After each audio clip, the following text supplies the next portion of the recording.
नमस्कार साथियों, मैं जीवन कुमार वर्मा आपका इस यूट्यूब चैनल पर बहुत बहुत स्वागत करता हूं। आपको बता दें कि माध्यमिक शिक्षा मंडल मध्य प्रदेश भोपाल ने कक्षा 10वीं और 12वीं के यहां पर अभ्यास प्रश्न पत्र जारी कर दिए गए हैं। तो इन्हें अभ्यास प्रश्न पत्रों को इस यूट्यूब चैनल के माध्यम से कंप्लीट किया जा रहा है ताकि आपको इस बोर्ड परीक्षा में इसका बेनिफिट्स मिल सके। तो चलिएगा, इस यूट्यूब चैनल पर आज हम देखेंगे कक्षा 12वीं का फिजिक्स का पेपर को देखेंगे।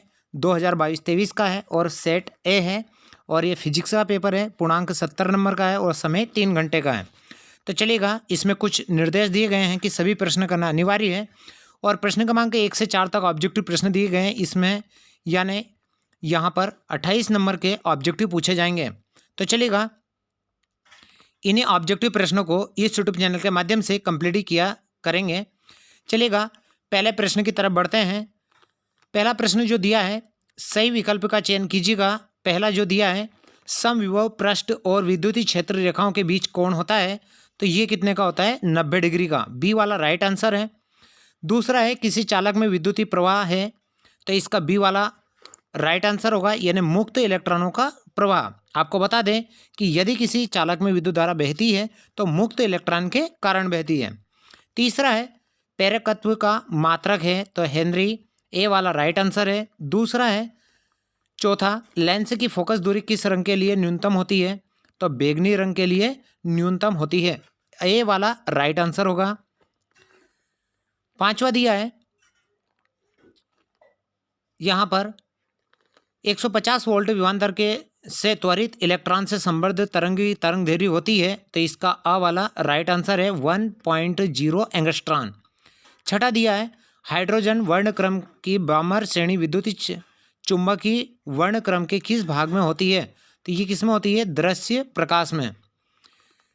सातवां दिया है, ताप बढ़ाने पर अर्धचालकों की चालकता क्या हो जाती है? बढ़ जाती है, ए वाला राइट आंसर होगा। तो ये थे प्रश्न क्रमांक 1 में ऑब्जेक्टिव प्रश्न है। प्रश्न क्रमांक 2 में बढ़ेंगे।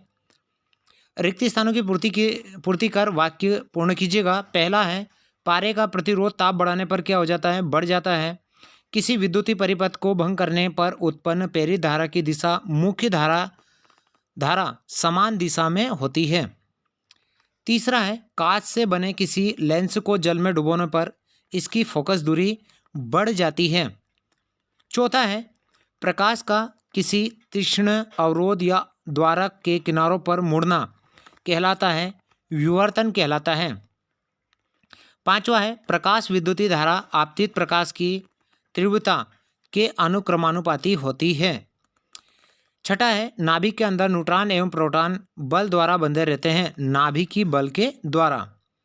सातवां दिया है, जब पी-एन संधि पर पक्षदेशिक बायस अनुप्रयुक्त किया जाता है तो इसकी अवक्षेपर्थ की मोटाई बढ़ जाती है।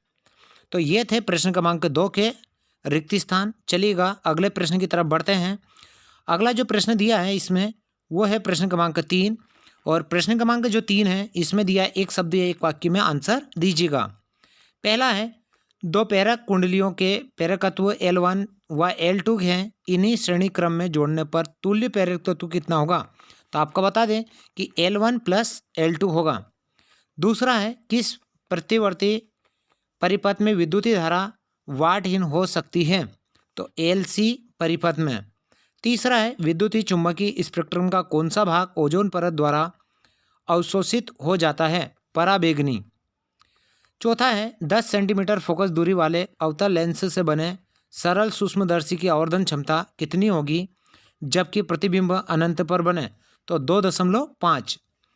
पांचवा है, आइंस्टीन का प्रकाश विद्युतीय समीकरण लिखिए, तो 1/2 mv² = h - h0।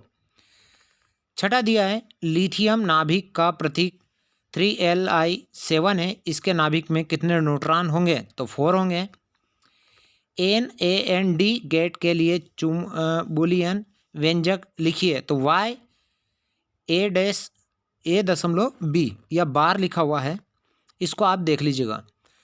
प्रश्न क्रमांक 4 की तरफ बढ़ते हैं और प्रश्न क्रमांक जो 4 दिया है इसमें दिया है, सही जोड़ी बनाइए, तो सही जोड़ी में लाकर हमें लिखना है। पहला है, चुंबकीय फ्लक्स घनत्व, इसका डी वाला राइट आंसर है। दूसरे का बी वाला राइट आंसर है, तीसरे का ए वाला राइट आंसर है और चौथे का ई वाला राइट आंसर है। इस प्रकार से ये थी सही जोड़ियाँ। इनको भी कम्प्लीटली आप देख लीजिएगा। अब खंड बा में पहले का जो है बी वाला राइट आंसर है और दूसरे का पराबैंगनी किरणें का क्या आएगा, कीटाणुनाशक। और जो गामा किरणें होती है सर्वाधिक आवृत्ति। तो ये थी प्रश्न क्रमांक 3 में, ये थी यहाँ पर सही जोड़ियाँ, कॉलम ए से कॉलम बी को मिलाना। तो अगले जो प्रश्न हैं इनके अगले जो वीडियो रहेगा उसमें आपको इन प्रश्नों के आंसर को प्रोवाइड या उपलब्ध कराया जाएगा। तो इन प्रश्नों को जब तक आप हल करने की कोशिश कीजिएगा ताकि आपको बोर्ड परीक्षा में इसका बेनिफिट्स मिल सके। तो इसी के साथ जय हिंद, जय भारत।